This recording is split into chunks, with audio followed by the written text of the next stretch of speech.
Marine Le Pen, quelle question vous lui poseriez? Qui préférez-vous, Pétain ou Poutine?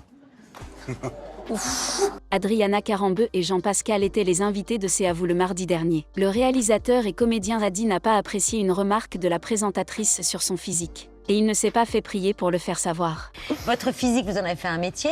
Votre physique, Jean-Pascal, vous en avez fait une force. J'aime pas la transition qu'elle a faite. Ouais, ça veut dire, oui, vous êtes une bombe. Bon, toi, t'es moche. Mais bon, t'as été quand même... La Française Justine Triet a remporté la Palme d'Or au Festival de Cannes. Samedi 27 mai, la réalisatrice a profité de la tribune pour fustiger la politique du gouvernement sur la réforme des retraites et accuse aussi le gouvernement d'affaiblir l'exception culturelle. Cette année, le pays a été traversé par une contestation historique de la réforme des retraites. La marchandisation de la culture que le gouvernement néolibéral défend est en train de casser l'exception culturelle française. Manon Aubry, députée européenne et coprésidente de la gauche unitaire européenne, a été agressée verbalement ce vendredi matin alors qu'elle se trouvait à la manifestation pour empêcher la tenue de l'Assemblée générale de Total Energies. Qu'est-ce que vous pensez du devoir de vigilance des multinationales? Vous êtes des parasites. Des parasites? Moi je suis élue, je suis députée. Vous êtes des parasites. Vous, les députés européens, vous êtes de la merde. La présence de Michel Houellebecq dans Quotidien n'a clairement pas fait l'unanimité. Il faut croire que les propos qu'il a tenus dans l'émission ont choqué bon nombre d'internautes. Surtout quand l'écrivain explique pourquoi il y a beaucoup de délinquants musulmans. L'apparition de l'islam est plutôt un progrès. Et même carrément un progrès. Parce qu'il y a des gens qui se sont dit, au lieu d'être délinquants et trafiquants de drogue, on va se plonger dans l'islam. La qualité des balles est l'un des sujets de ce début de Roland-Garros. Benoît Paire, comme d'autres joueurs, s'en est plaint en conférence de presse après sa défaite en 5-7. Cette année, les balles seraient plus lentes que d'habitude. Il y a déjà quelques joueurs qui se sont plaints de la qualité des balles. Est-ce que toi, tu l'as ressenti aussi C'est ridicule, c'est ridicule. On joue avec des balles qui grossissent au bout de 2 secondes. Les balles neuves, elles durent pendant même pas un jeu. C'est ridicule, les balles du tournoi sont vraiment nulles. Depuis mardi dernier et tout au long de l'été, 5 millions de flyers seront distribués par les policiers et gendarmes pour rappeler à chacune et chacun les gestes à avoir lorsqu'on est témoin ou victime d'une agression. Ce qui aurait été bien, c'est un flyer à destination des hommes violents et sexistes. Comme d'habitude, on parle aux victimes. Si tu as été, alors faites plutôt ci, faites plutôt ça, dirigez-vous. En fait, comme d'habitude, la responsabilité nous incombe. Or, dans une interview pour l'émission Oui Juste diffusée sur YouTube le 22 mars, Maître Gims avait affirmé que les Égyptiens disposaient d'un système électrique dès l'Antiquité, fonctionnant grâce aux pyramides, venu pour s'expliquer sur la polémique en présence de la ministre de la Culture. Cette dernière n'a pas pu s'empêcher de tacler le chanteur. Il ne faut pas oublier que Kinshasa, aujourd'hui, c'est la première ville francophone au monde où il y a le plus de personnes qui parlent français, c'est Kinshasa. J'y suis allée, j'ai adoré l'électricité de cette ville, la vibration. Il y a des mots qu'il ne faut pas dire. Cyrielle Châtelain, présidente du groupe écologiste NUP, s'exprime lors des questions au gouvernement et accuse la première ministre de dévoiement des institutions françaises. Dans une démocratie chahutée par votre gouvernement, où la séparation des pouvoirs est un principe fondamental de notre République, jusqu'où êtes-vous prête à aller dans le dévoiement de nos institutions pour ne pas perdre la face? Charles de Courson est le doyen en longévité de mandat du Palais Bourbon, spécialiste des finances publiques. Il fait partie des quelques parlementaires qui apportent la contradiction à l'exécutif sur le fond, point par point sur la réforme des retraites, et la dénonce. Quand je vois M. de Courson qui a été l'apôtre d'une rigueur budgétaire totale, qui lui-même a porté des amendements pour la retraite à 65 ans, devenir le Che Guevara de M. Mélenchon, je regarde ça avec un peu d'ironie. Didier Raoult, que des organisations de recherche médicale accusent d'avoir mené un essai thérapeutique sauvage sur l'hydroxychloroquine, a été l'invité du live Toussaint ce mardi 30 mai 2023 sur BFM TV. Il n'a pas supporté que Bruce Toussaint entreprenne de diffuser un extrait du discours du professeur Molimar et ne s'est pas gêné pour le faire savoir. Je propose d'écouter maintenant le professeur Molimar, qui est chef de service de pharmacologie médicale au CHU de Bordeaux.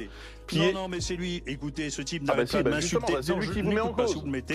Je l'écoute. Non, je ne l'écoute pas, je raccroche si vous faites ça, c'est pas compliqué. Et toujours dans la même thématique, Didier Raoult explique qu'il refuse d'écouter des gens qui l'ont insulté durant des mois. Je ne lis pas vos bêtises, je n'écoute pas votre télé, je ne lis pas les journaux qui médisent de moi, je le fais pas, voilà. Est-ce qu'on peut avancer? Ça m'est égal. Elisabeth Borne s'en est prise. Dans un entretien à Radio J diffusé dimanche, au Rassemblement National, RN, héritier de Pétain, et porteur d'une idéologie dangereuse, la première ministre réfutant toute normalisation du parti de Marine Le Pen. Mais je continue à penser que c'est une idéologie dangereuse. Héritier de Pétain ? Oui, également héritier de Pétain. Absolument. Marine Le Pen, pareil ?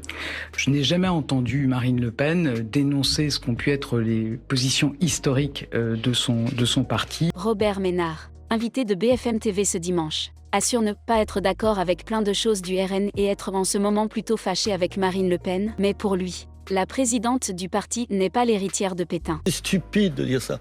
Je veux dire, on a besoin d'apaisement, on a besoin de propos aussi caricaturaux que ça. Et pourquoi elle ne dit pas, je sais pas, le Parti communiste, l'héritier de Staline ou du pacte germano-soviétique? Elisabeth Borne est à la fois inculte, indigne et incapable, a réagi dimanche 28 mai Sébastien Chenu, député RN du Nord, vice-président de l'Assemblée nationale. Dans l'émission Questions politiques sur France Inter à propos de la polémique lancée par Borne. Elisabeth Borne est à la fois inculte, indigne et incapable. C'est problématique quand on est... Oui, c'est problématique quand on est Premier ministre. Et je rappelle quand même que la dernière fois qu'on a vu un salut nazi à l'Assemblée nationale, c'était M. Reberot, député Renaissance. Le camp présidentiel sort une nouvelle fois gagnant dans le débat sur la réforme des retraites. La majorité a réussi à faire voter un amendement pour supprimer l'abrogation de la retraite à 64 ans. Vidant ainsi de son contenu la proposition de loi du groupe Lio. L'insoumis Louis Boyard s'en prend aux macronistes. Vous dites qu'on ne peut pas voter une loi qui créerait des dépenses. Il y a quelques mois, quelques semaines, vous avez fait voter une loi qui a coûté 8 milliards. Alors, petite caste de députés autoritaires et hypocrites, au nom de la République française, nous ne sommes pas dupes. Le président du Rassemblement national, Jordan Bardella, a demandé, ce mercredi 31 mai 2023, sur RTL, à la première ministre Elisabeth Borne de s'excuser après ses propos sur le parti, qu'elle a qualifié d'héritier de Pétain. Quand on est Premier ministre de la République française, on ne se comporte pas comme un chef de gang. Je pense que ses propos sont pitoyables, qu'ils sont extrêmement graves. Je pense qu'elle disparaîtra aussi vite qu'elle est apparue dans l'histoire de la Ve République. Face au développement rapide de l'intelligence artificielle, le docteur Laurent Alexandre rappelle l'importance de réformer les écoles, l'université et la formation professionnelle des adultes, en ramenant un poème écrit par l'AIA pour faire l'éloge de cette technologie. Quand vous dites qu'il est plus intelligent que nous, non, précisément, et ce poème en est la preuve. Il est minable, votre poème, il n'y a aucune créativité. Arrêtez de flatter les pulsions conservatrices de vos auditeurs. Mais pas du tout. Faites-les rentrer dans la modernité. Un danseur de pole danse dans une église de Strasbourg. Voilà une image qui choque. Pour autant, cette programmation audacieuse aurait pu passer inaperçue. Mais en avril dernier, après la première représentation, le pasteur de Saint-Guillaume, une paroisse protestante dédiée au culte luthérien, a reçu des menaces de mort. Mais c'est honteux. Dans ce cas-là, autant aller voir, je sais pas, faut aller voir ça aux Folies Bergères, mais c'est pas le lieu de l'église. Moi, quand on va dans, bon, j'y vais pas, mais quand on va dans une église, c'est pas pour voir ça. Donc, faut aller au cabaret, au Lido, aux Folies Bergères.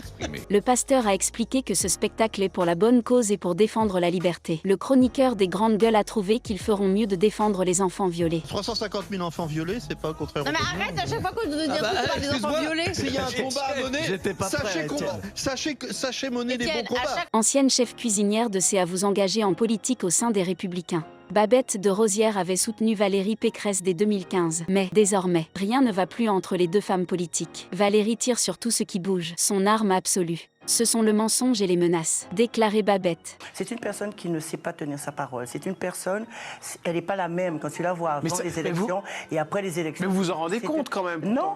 Invité ce mercredi 31 mai de l'Université Libé pour parler radicalité. Tondelier, Bompard, Roussel et Faure ont pour la première fois débattu ensemble, en quête de projets communs pour les européennes et la présidentielle 2027. On a fait 20 minutes sur la situation sociale et on bascule sur les élections de 2027. Non mais c'est ça moi qui me donne de l'urticaire. C'est bien pour ça qu'on n'est pas crédible vis-à-vis des Français.